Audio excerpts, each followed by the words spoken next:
Isma all access jajja ichuli omwogezi wa Bruno K eno yensobi gyokyasinza okukola mu bulamu bwo etagenda kuleka bulamu obwo kyekimu leero obenja kino kirinde ngambaga tolina bwoyinza kwogerera taata yakeera n'afatheringa mwana gwe n'ogamba nti gwe mwogezi we kwebyo be bamwemulugunyaako eri omwana we. Isma njagala kujjukiza nti guno musaayi abooluganda bita taata ne bwadduka atya omwana we ne bwateekawo abamwogerera ku nsonga ezo abooluganda ne bwe buli baddi balyesanga at least ku ssaawa esembayo. Byonna twandibyogeredde ng'ebyobufuzi naye toyinza kudda mu nsonga ya mwana na taata wa mwana na maama we. Abantu bano basatu tewaliyo nga beekwana, tewaliyo nga beezaalamu omwana oyo naawe bitegeredde ku internet. One, ekyo kyokka kyekyandi ku respectingisiza. Ekyokubiri, abantu bano olwaleero bayinza okuba nga si baawamu naye obuvunaanyizibwa buli bagatta olumu gw'oli wonzika gwe mubi. Toyinza kudda mu nsonga ya famire ng'obulokingako omu weefudde omwogezi leka famire erwane entalo zaayo. Omuvubuka mugamba akule yeeyogerere ku nsonga z'omwana we. Obeera otya omwogezi w'omuntu ku musaayi gwe?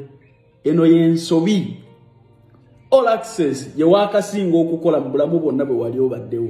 Njagala weetegereze tukyali balamu tusabe bulamu Katonda akulageko ekintu kino gye kigenda okukomekkereza. Ogenda kuwunzika ng'oli mubi nnyo eri wakati w'abantu bano basatu. Bruno ne bwadduka ati alisanga obuvunaanyizibwa bw'omwana we. At least omukwano guli bagatta. At least ebyobugagga by'omwana biri bagatta. Naye bali kutunulako batya gwe yali omwogezi w'omu sayidi emu. Bali kutunulako batya gwe yaddangamu ebibuuzo bya kitaabwe. Era ng'obiddamu ngaano. Nsigadde nze Calvin Kayanja. Mbasaba mwenna abaagala okugenda okukola obwa Made Saudi Arabia. Nti abantu batambula mwezi gumu oba otuuse Saudi Arabia okola nga Made salary $9,000 kakadde. Onkubirako ku namba zange ziri mu comment yawo. Neyanziza neyanzeege. Omwana waffe kati tulabe era abagendo tukayanye twali twagala kukakasa tukakasizza kati mutuwe omwana alyoka afuuka ambasada nga buliyera. Kirungi nnyo okulabirira ekintu ky'omanyi nti kikyo. Bruno K weebale kusetinga pace, weebale kuba muvumu. Bruno K weebale kuba muvumu ne weevaamu n'ogamba let me be open to my fears. Kati omwana wuwo oyina omulenzi n'omuwala. Vanessa gw'olidde empanga oliba olaba ki? Okuzaalira Bruno buli muwala kyayagala naye gw'olidde empanga. Yes, tufedde Queen amankwaniriza mukwano mwe mulidde empanga. Omuwala twamugamba Vanessa ebintu engeri byali bya lunaku lumu tetwategeera tetulishuwa naye nga byaliwo. So n'olw'ensonga eyo twagadde nnyo mwenna nde boogera mutuwe emyezi egi mulabe omwana wagenda okufaanana. Bruno K gw'olidde empanga. Bruno K gw'olidde empanga. Internet ebadde ki? Kyebaagala njogerera. Gw'olidde empanga. Kati omwana waffe twagala tutunule kati ani asaanye obba n'omwana okusinzira ku ndabirira. Kati ogenda kutya ba Fifi the Queen. Fifi the Queen kati agenda kugamba Bruno K talina twala mwana. Alina okulabirirwa Vanessa.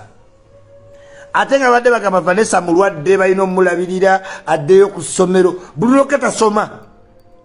Mutuwe omwana musobole okusoma. Musobole okuddayo musome, musobole okuddayo mukole byonna bye mukola oba kyonna kyekiri. Naye nga tetubayinaako buzibu n'omulundi n'omu. Tuli basanyufu nnyo okulaba nti emitima gyaffe giteredde wamu.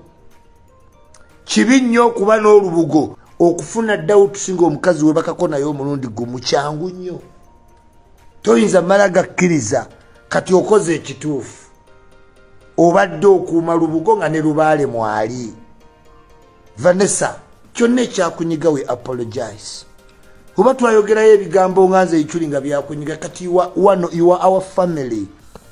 ng'omwana afuna olubuto mwezi 1 mwezi 4 era anyiiza abawaka naye wamala oluzaala ate tewabaawo kyamaanyi tukusindikira okuyozayoza Vanessa webale kuuma lubuto butalujjaamu webale kuba muwala ali strong very hard working in all aspect byonna ebikunyize kitwale nti byansi naye right now kakati omwana waffe naawe oli maama wa Keith era nga wali oyagala Buliera wetwagala oyongereyo omutima gwe gumu.